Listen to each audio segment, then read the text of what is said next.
Hello everyone and welcome to Shard TCG. My name is James and today we're going to be taking a quick tour around Shard TCG. In this video I'm going to be talking about where we are at right now, what we plan for the future and where we hope to eventually end up. But before we get started, can I quickly ask you to leave a like on this video as it really helps out the channel. Right, and with all that out the way, let's get going.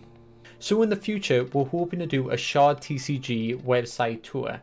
But right now, I'm doing a little bit behind the scenes in the managers section. So as you can see, we've got the Steinbrewers here. And I just want to show a quick example of how we edit the cards.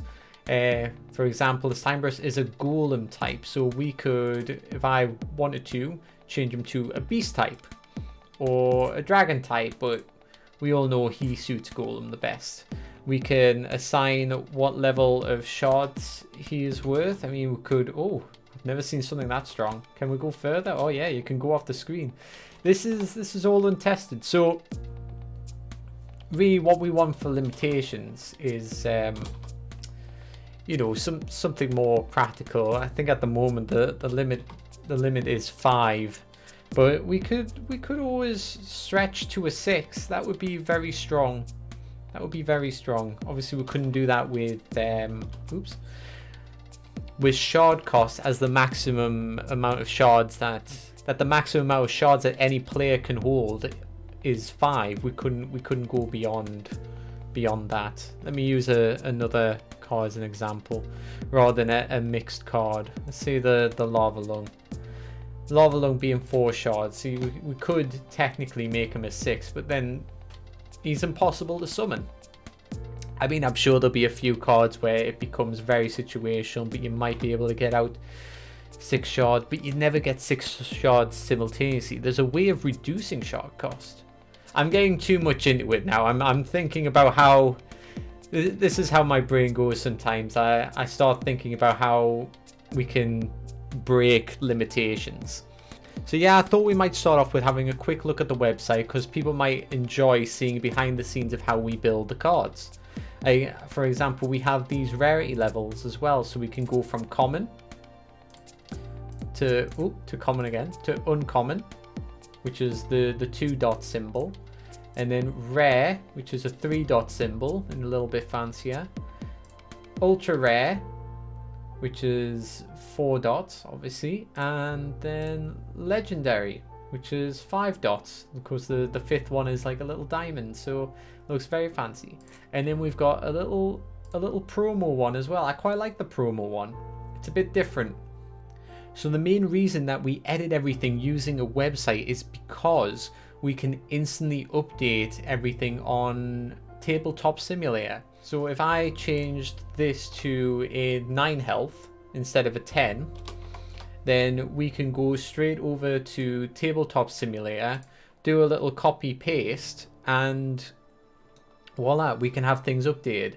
So if you're new to the game or just discovering it through this video and you weren't aware, it is available on Tabletop Simulator. The link is in the description below. If you have Tabletop Simulator, you can access it through the Steam Workshop, download it, and you would have access to everything I have right here. So we've got our battle table over here with everything laid out for multiple games. And then we've got the deck building section over here.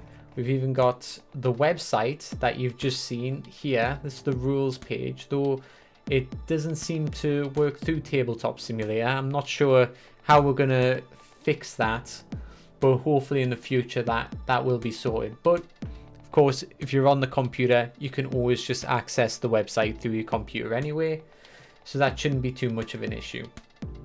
I've put these cards here as well as just a little note and a little reminder for me to know which cards I want to update the images on as well. Like I've said in a previous video, the calc needs a big club tail. That still hasn't been done. The warg is quite flat and a little bit uninspiring, so I would like that one updated. Iridescent lightning looks like it's just out of focus, so that's not going to be too hard to do, but that's probably going to be like a month away before I change anything.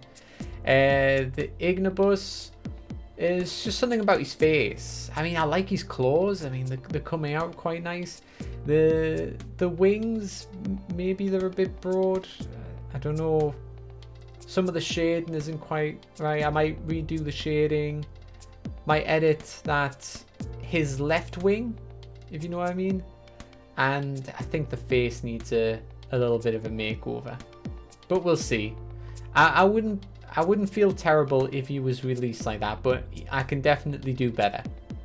That's my opinion on the Ignimus.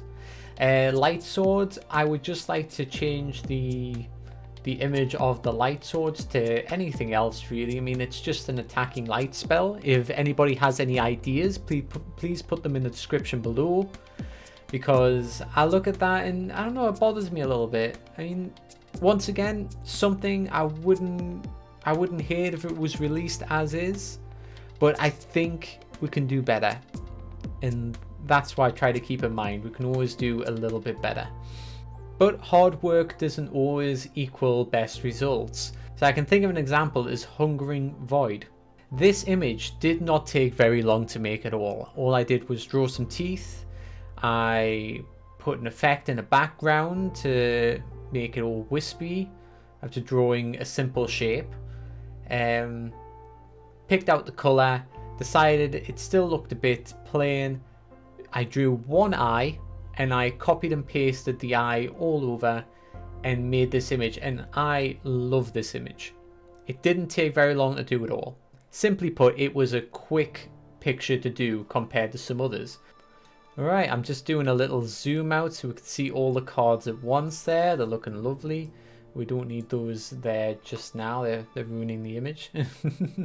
So that's all the cards that we have available for set 1.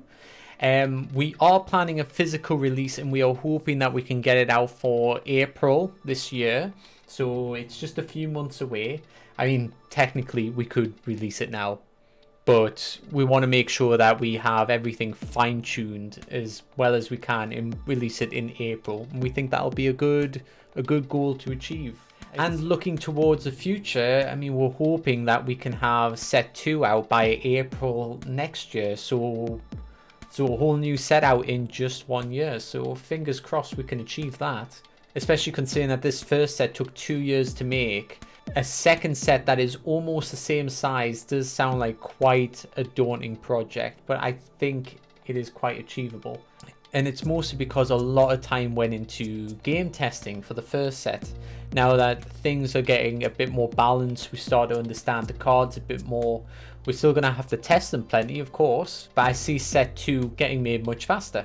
And after the physical release, we will be making lots of pack opening videos, so that's some good content that's a little bit different from what we've got right now on the YouTube channel. So I'm quite excited for that. I'm excited for some pack opening videos, and I hope everybody else is too. Alright, moving on to the next thing I want to show you, and it is related to the future of Shard. I'm not sure if I should be showing you this, but let's have a little look. This is one of the charts I've made for Shard set 2, so you can just have a quick look there. I see I've got the set 1 cards that have been made by element and creature types, so you can see the total amounts, and then alongside them, this is what we have planned for set 2. So 7 aberrations, 6 amphibians, 6 Anthonians, and of course you can read the rest. And at the same time, you can look at elements and do the same. So 6 fire, 6 water, 4 earth. And we're trying our best to keep things balanced. We want to focus some elements into certain niches, like we're releasing slimes. We want 3 acid slimes because we want slime's identity to be quite acidic, but of course we are incorporating others like lava slime, phase slime, and a couple of poison slimes. But focusing the elements to creature types is a good strategy to start creating more fluent play styles. But looking at this chart, you will see that there are some that go together, same with like avians and air. And a little sneak peek at the bottom there, just noted angels and demon sets, so we're seeing what elements you're getting there. So I'll leave that open for speculation. Oh, I was planning, actually, I'm not sure if people have seen this. It's a little old trick on equals 3. I'm not sure if anybody ever watched that. But in one frame of the video, they used to put like a little joke or something. So I was thinking, one frame in this video will have a sneak peek of one of the up and coming demons. Now, if you want to go through this video and find that single frame, be my guest. Let's just hope that I remember to edit in that single frame, because you'll be looking for quite a while otherwise. So just before we wrap up, I just want to confirm a few of the Lycanites mobs that will be incorporated into Shard TCG Set 2. This isn't all of them. This is just a few popular ones that I thought people might like to know. So first up is the Strider. This is going to be a 3 shard aquatic creature. We haven't worked out actions or effects or anything yet, but he is definitely going to be in Set 2. And we've got the Venturaptor, I believe. I always get the two mixed up, the Venturaptor and the Uvaraptor. So we have both of those in. They're going to be in. I think one is a 1 shard. Venturaptor's a 1 shard and the Uvaraptor's a 2. If I remember that correct, they might be the same. I can't remember off the top of my head, so I'll leave that up to speculation. So enjoy that. I'm sorry. The Cockatrice, that's been planned right from the beginning of Shard, really, but we knew that was going to be a Set 2 creature. So a thumbs up for the Cockatrice. And lastly, we have the Aspid. This is one of Lycanite's, aka Richard's, favourite mobs, and I'm surprised this one never made it to Set 1 actually. It was just we had so many poison types in Set 1. There was so many that so many other poison ideas got pushed aside. But Aspid will be coming in Set 2. What I can tell you about the Aspid so far, he's going to be a defensive boy.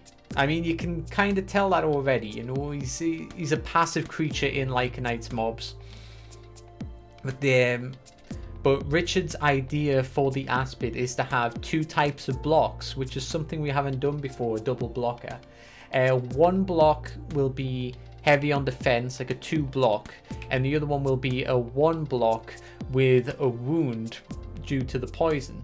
I believe we may have the Aspid's effect in place. Sorry if that screen's a bit bright, it caught me out there. That's a slime thing. Where Reptile, Aspid,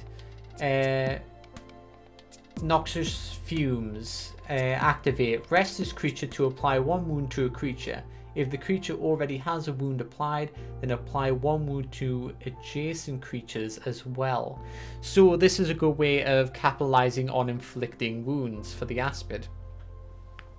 Idea is if the Aspid blocks and inflicts a wound on a wounded creature, then of course it can spread those wounds to adjacent creatures. So it's a good way of getting wounds out there, and with some of the other creatures that we have planned that are also going to capitalize on creatures that are already wounded, this is going to be very, very dangerous. And I can see this being a strong staple for poison decks, and also a handy reptile for reptile decks, as well as whatever other deck that you want to put together. As long as it's got an Aspid in, Richard will be very happy. Okay guys, this video was a bit different, so let me know what you think, and if you want to see more videos like this, or just what other types of videos you do want to see as well, please let me know, because that's always helpful.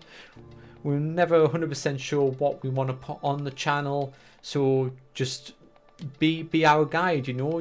You are the guys watching. Tell us what you want to see. Please like and subscribe. Don't forget to check out the Discord channel if you haven't already, and we hope to see you next time. Okay, goodbye.